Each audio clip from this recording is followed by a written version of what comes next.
Hi, it's Green at Singing Bird Farm, Alaska. Hi everybody. Just wanted to show you my oyster mushrooms. We're going to cut them down tonight because they're ready. In the next shot I'm going to put my thumb over the camera. So I thought I'd do the shot again. It is August 24th.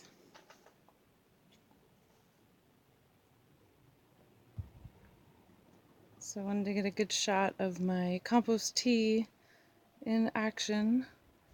I want to shade the solar panel. It's just directly connected to a little bilge pump in there. It's really more than compost tea, it's fermented micronutrients.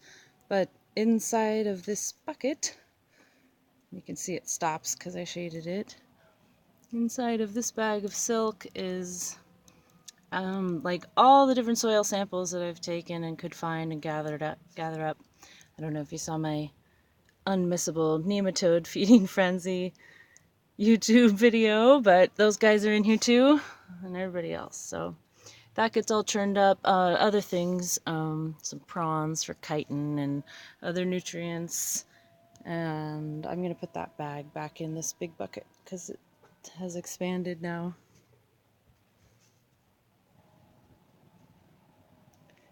And this pump can actually handle the variable speed of the wattage changing, and it's going really slow right now because it's cloudy.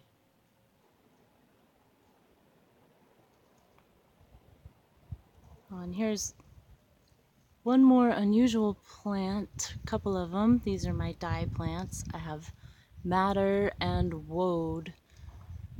The madder is this one, which will be about 3 years. The root can be harvested for the red dye that they used to use for red carpets, and it's like a fixed dye. And the woad is in the mustard family. I really need it to flower this year so I can get some seeds. I might have to bring it inside. The seeds were difficult to get, and that has an indigo chemical in it.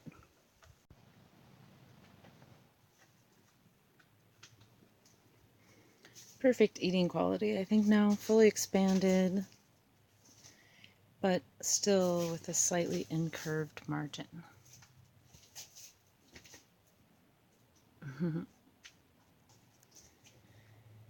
Show you my little greenhouse.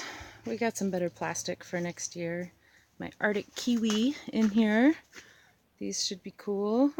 Cookie's always featured. These have the little kiwi fruit that have no hairs on the outside. You can just eat them. Couple neglected tomatoes and squash. Big pile of peas for seed. This is prairie red plum. This is what all those trees at the farm would look like if the R word, the ravens, hadn't eaten them.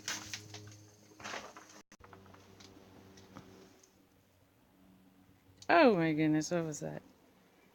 Here we go, we have the flowers. More trees, crab apples, plums. Here's a Manchurian apricot. Definitely did better at home. I think this one finally sprouted. This is a chestnut tree. It's also has this, red runner bean wrapped around it, but it did sprout. Worried about my Dolgo crab apples turning color so early, but maybe they're okay. My snapdragons are so beautiful. And I've kept one sunflower. The firecracker, they didn't have as much multifloral this year, and they took longer. And celery, neglected, waiting to be planted. Oregano. I took the time inside, getting too cold.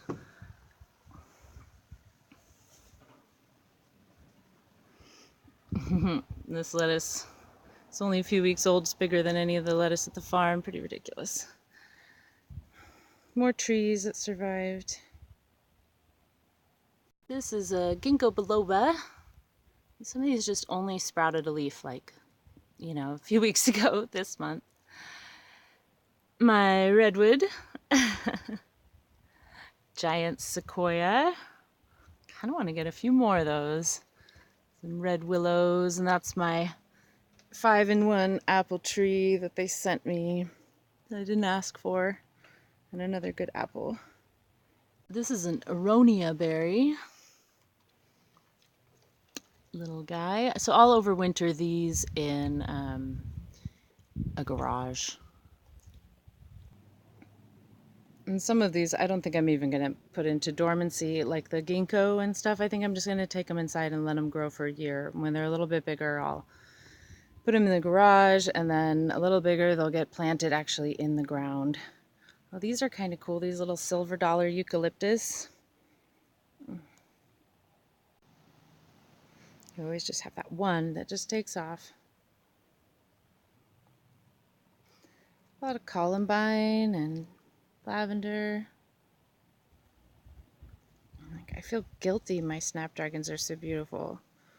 You can't even see this garden until you come out on the porch.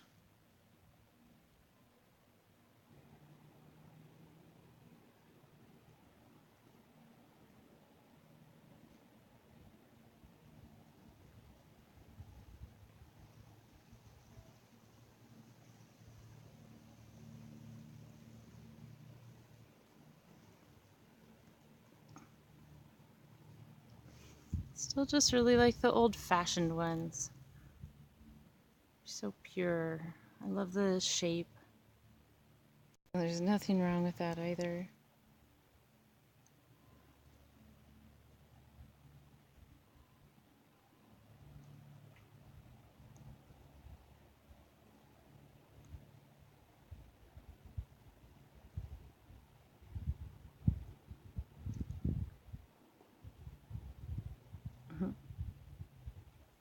Oh, one more thing, I guess, my compost tea.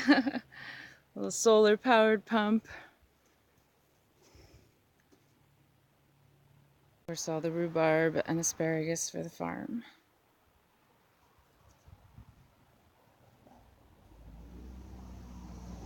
Some radishes in pots. I planted them really late. We'll see what they do. These daikon ones look better than most of them. Just one more time. They're so beautiful. They're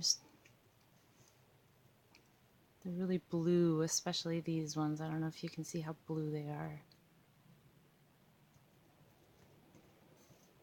And they're pretty darn big for the blue oyster mushroom strain, just Pleurotus ostriatus.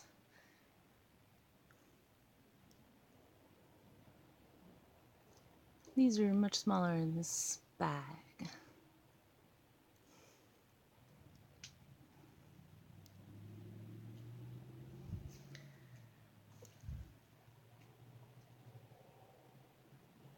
So after this, I'll put them back in like a clean trash bag.